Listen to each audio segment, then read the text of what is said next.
নমস্কার প্রিয় দর্শকবৃন্দ, আজ আমরা আপনাদের নিয়ে যেতে চলেছি এমন এক জগতে যেখানে সময় থেমে যায়, যেখানে দুঃখ কাঁদতে কাঁদতে হার মানে, যেখানে হাসির শব্দে গাছপালা নেচে ওঠে আর ভালোবাসা রূপ নেয় ঈশ্বরের। সেই জগৎ হল বৃন্দাবন। এই বৃন্দাবন কোনো সাধারণ বন নয়।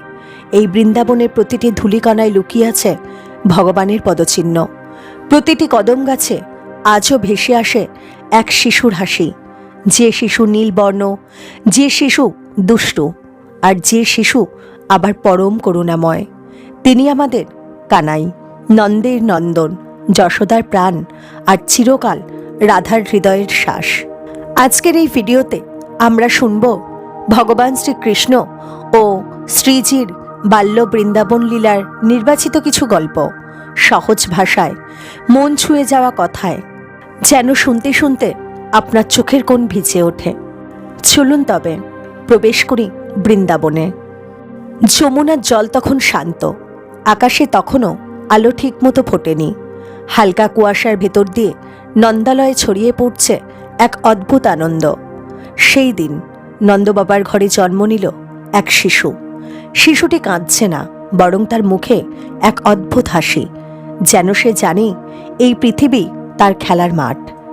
যশোদামা শিশুটিকে কোলে তুলে নিতেই তার চোখ ভিজে গেল। মা বুঝতে পারলেন না কেন, তবু বুকের ভেতর কেমন যেন ভরে উঠল। এই শিশুই ভগবান শ্রীকৃষ্ণ। কিন্তু বৃন্দাবনের কেউ তাকে ভগবান বলে জানত না। সবাই জানত এই তো আমাদের কানাই। কানাই তখনও হাঁটতে শেখেনি, হামাগুড়ি দিয়ে ঘুরে বেড়ায় নন্দালয়ের উঠোনে। একদিন যশোদামা দুধ জ্বালাচ্ছেন, হঠাৎ শুনলেন মাটির হাঁড়ি ভাঙার শব্দ। ঘুরে দেখেন কানাই বসে আছে মাখন ভরা হাঁড়ির সামনে, মুখে হাতে চোখে সব জায়গায় মাখন। যশোদামা রেগে গেলেন, বললেন, এই দুষ্টু, আবার চুরি করছিস? কানাই মুখ বাঁকিয়ে বলল, মা, মাখন তো তোমারই, আমি না খেলে কে খাবে? এই কথা শুনে যশোদা মায়ের রাগ কোথায় মিলিয়ে গেল। তিনি বুঝলেন এই ছেলে শুধু তার সন্তান নয়, এই ছেলে তার হৃদয়। বৃন্দাবনের প্রতিটি ঘরেই মাখনের হাঁড়ি ঝুলত দড়িতে, কিন্তু তাতে কি আটকানো যায় কানাইকে? কানাই তার বন্ধুদের নিয়ে গোপনে ঢুকে পড়ত গোপীদের বাড়িতে।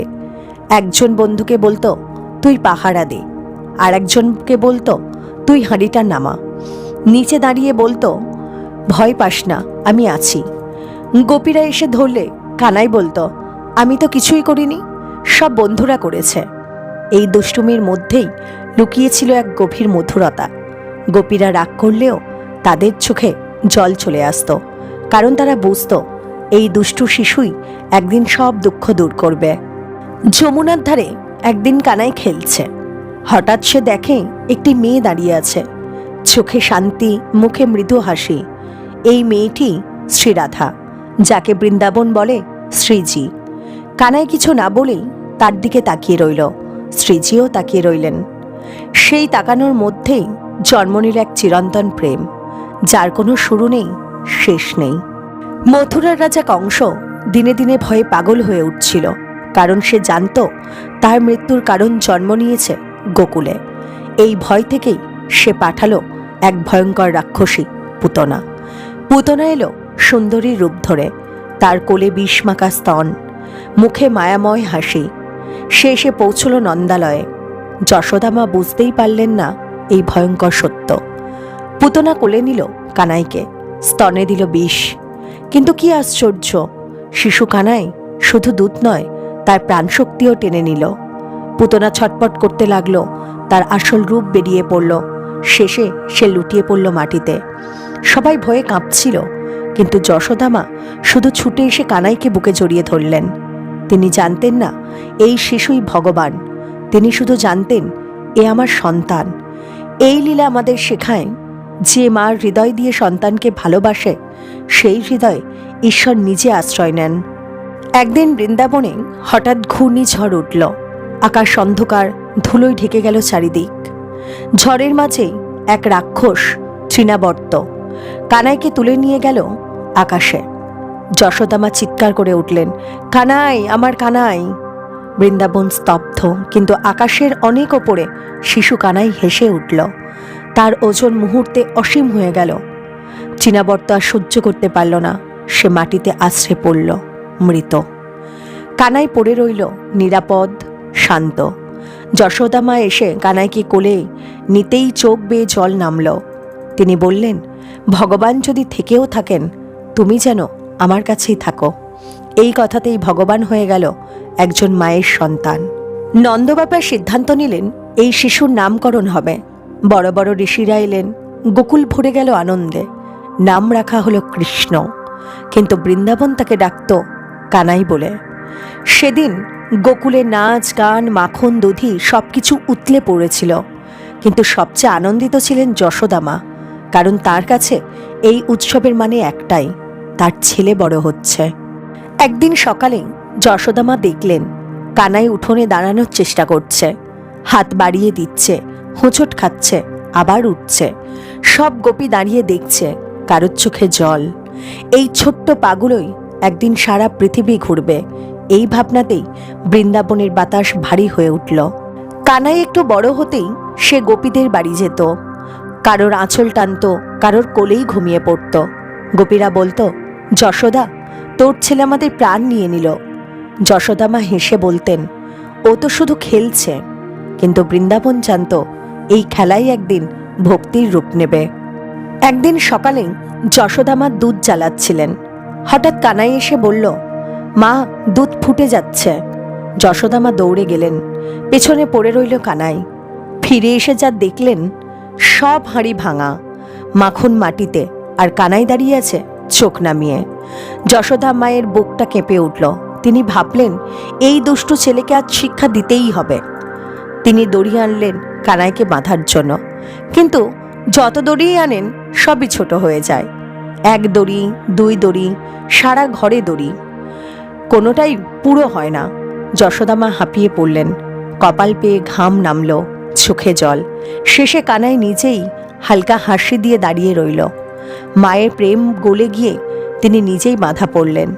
এই লীলাতেই জন্ম নিল দামোদর। ভগবান বাঁধা পড়লেন একটি মায়ের ভালোবাসায়। কানাই দড়িতে বাঁধা অবস্থায় হাঁটতে শুরু করল। দড়ি টেনে নিয়ে গেল দুটি বিশাল অর্জুন গাছের মাঝখানে। গাছ দুটো ভেঙে পড়ল, ভেতর থেকে মুক্ত হলো নলকুবর ও মণিগ্রীব। সবাই ভয়ে কাঁপছিল, কিন্তু যশোদা মা শুধু ছুটে এলেন। তিনি কানাইকে কোলে নিয়ে বললেন, তুই তো আমার সর্বনাশ করবি। কিন্তু তার চোখ ভিজে গেল। এই কান্নাই প্রমাণ, মায়ের চোখে ভগবান ও শিশু। কানাই একটু একটু করে সবাইয়ের হয়ে উঠছিল। কেউ বলতো আমার ছেলে, কেউ বলতো আমার প্রাণ, কিন্তু কানাই কারোর একার নয়, তিনি সকলের। একদিন সকালে নন্দবাবা দেখলেন কানাই আর ঘরে বসে থাকতে চাইছে না। সে লাঠি কাঁধে তুলে নিয়ে বলল, বাবা, আমিও গরু চড়াতে যাব। যশোদা মা প্রথমে রাজি হননি। তিনি বললেন, তুই তো এখনো ছোট। কানাই হেসে বলল, মা, গরুগুলো সব আমার বন্ধু। শেষে যশোদা মা রাজি হলেন। সেদিন কানাই প্রথমবার গোপাল হয়ে উঠল। মাথায় ময়ূরপুচ্ছ, হাতে বাঁশি, পেছনে ছোট্ট গরুর দল। বৃন্দাবনের পথ আজও মনে রেখেছে সেই প্রথম পদচিহ্ন। কানাই গরুদের সঙ্গে কথা বলতো, বলতো, আজ বেশি দূরে যাব না। কেউ কেউ মুখ তুলে তাকাতো, কেউ কেউ গা ঘেঁষে চলত। এই দৃশ্য দেখে বড়রা বলতো, এ ছেলে পাগল। কিন্তু প্রকৃতি জানত এই শিশু প্রকৃতিরই আত্মা। যমুনার জল তখন বিষাক্ত, কারণ সেখানে বাস করত ভয়ঙ্কর নাগ কালিয়। গরুগুলো জল খেয়ে অসুস্থ হয়ে পড়ল। বন্ধুরা ভয়ে কাঁপছিল। কানাই শান্ত গলায় বলল, ভয় পেও না। তিনি যমুনায় ঝাঁপ দিলেন। জল তোলপাড়, কালিও উঠে এলো। সবাই চিৎকার করল, কানাই। কিন্তু মুহূর্ত পর দেখা গেল নাগের ফনার উপর শিশু কানাই নাচছে। এই নাচে ভয় গলে গেল, অহংকার ভেঙে গেল। কালিও নাগ ক্ষমা চাইল। যমুনার জল শুদ্ধ হলো। কানাই উঠে এলো শান্ত হাসি মুখে। যশোদা মা এসে তাকে বুকে চেপে ধরলেন।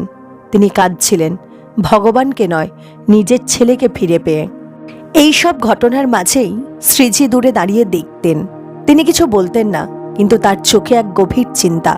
তিনি বুঝেছিলেন এই কানাই আর বেশি দিন শুধু বৃন্দাবনের নয়, তবুও শিশু কানাই যখন তার পাশে এসে দাঁড়াতো, সব দুঃখ মিলিয়ে যেত। সন্ধ্যা হলে কানাই বাঁশি বাজাতো, সেই সুরে মায়েরা ঘরের কাজ ভুলে যেত, গোপীরা থমকে যেত, শ্রীজি চোখ বন্ধ করতেন।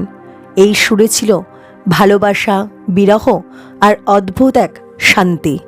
একদিন দুপুরে কানাই বলল, আজ সবাই মিলে বনে খাবো। বন্ধুরা খুশিতে লাফিয়ে উঠল। পাতা পেতে সবাই বসলো গোল হয়ে, কারোর কাছে রুটি, কারোর কাছে দই, আবার কারোর কাছে শুধুই ভালোবাসা। কানাই সবার খাবার বদল করে দিত, কারোর মুখে তুলে দিত নিজের ভাগ। সে বলতো, খাও, আনন্দে খাও। এই দৃশ্য দেখে গাছপালা, পশু পাখি, বাতাস সব যেন নীরবে প্রণাম করত, কারণ এই শিশু ভাগ করে নিতে শিখেছিল। কানাইয়ের দুষ্টুমি দিন দিন বাড়ছিল। একদিন সে গোপীদের কলসি ভেঙে দিল। গোপীরা রাগ করে বলল, আজ আর তোমাকে দই দেব না। কানাই মুখ ভার করে বসে রইল। একটু পরে সে চোখ মুছতে মুছতে বলল, আমি তো তোমাদের ভালোবাসি। এই কথাতে গোপীদের রাগ গলে গেল, কারণ কানাইয়ের কান্না কেউ সহ্য করতে পারত না। একদিন কানাই শ্রীজির সঙ্গে কথা বলল না। শ্রীজির চোখে জল এলো, তিনি মুখ ফিরিয়ে নিলেন। কানাই বুঝে গেল। সে এসে নীরবে পাশে দাঁড়ালো। একটু পরে বলল, তুমি কথা না বললে আমার বাঁশি যে বাজে না। শ্রীজির চোখের জল পড়ে গেল মাটিতে। তিনি মৃদু হেসে বললেন, তুমি এমনই থাকবে। এই হাসিতেই ভাঙল সব মান। একদিন শ্রীজি এক পাশে বসে ভাবছিলেন, এই কানাই, সে শুধু শিশু নয়, তার মধ্যে এমন এক শক্তি আছে, এমন এক দৃষ্টি আছে যার হৃদয়কে ছুঁয়ে যায়। তিনি চোখ মুছলেন। কেউ বুঝল না, কানাইও দেখল না, কিন্তু মনে মনে তাদের মধ্যে এক গভীর আত্মিক বন্ধন তৈরি হচ্ছিল। শ্রীজির নীরব ভালোবাসা প্রথমবার বৃন্দাবনের বাতাসে মিশে গেল। বৃন্দাবনে একদিন রাত্রি নামার পর শ্রীজি কানাইয়ের পাশে বসলেন। নীরবে তিনি বললেন, তুমি শুধু আমার নয়, তুমি সব গোপীর, তবুও আমার কাছে তুমি সবচেয়ে প্রিয়। কানাই হেসে বললেন, তুমি পাশে থাকলে আমি ভয় পাই না। এই নীরব কথায় চুপচাপ জন্ম নিল চিরন্তন বন্ধন। কানাই বাঁশি বাজাতে লাগলেন। বাঁশির সুর যমুনার জলকে নাচতে বাধ্য করল। পাখি থমকে গেল, গাছ নীরবে কাঁপল, সবাই চুপচাপ শুনল, কারণ এই সুরে ছিল ভালোবাসা, মমতা, আশ্বাস। গোপীরা দূরে দাঁড়িয়ে দেখল, সব দুষ্টুমি, সব খেলা একটি মহাকাব্যে রূপ নিয়েছে। প্রিয় দর্শকবৃন্দ, এই ছিল শ্রীকৃষ্ণ ও শ্রীজির বাল্য বৃন্দাবন লীলা। এখানে আমরা শিখলাম, শিশু প্রেমে লুকিয়ে থাকে ঈশ্বরের দৃষ্টি। ছোট ছোট দুষ্টুমি ও খেলা জীবনকে আনন্দে পূর্ণ করে। ভালোবাসা কখনো শব্দ নয়, মন থেকে প্রকাশিত হয়। যেমন শ্রীমদ্ ভগবদ্গীতায় বলা হয়েছে, যিনি সমস্ত জীবের হৃদয়কে ভরপুর ভালোবাসা দেন, তিনি সবার মধ্যে বাস করেন। আপনাদের এই ভিডিওটি যদি ভালো লাগে, তাহলে ভিডিওটিতে একটি লাইক করবেন, আপনার মতামত কমেন্ট করে জানাবেন, আর চ্যানেলটিকে সাবস্ক্রাইব করে রাখবেন। ভগবানের বাণী চারিদিকে ছড়িয়ে দিন, আর মানুষের হৃদয় স্পর্শ করুন। জয় শ্রীকৃষ্ণ। রাধে রাধে।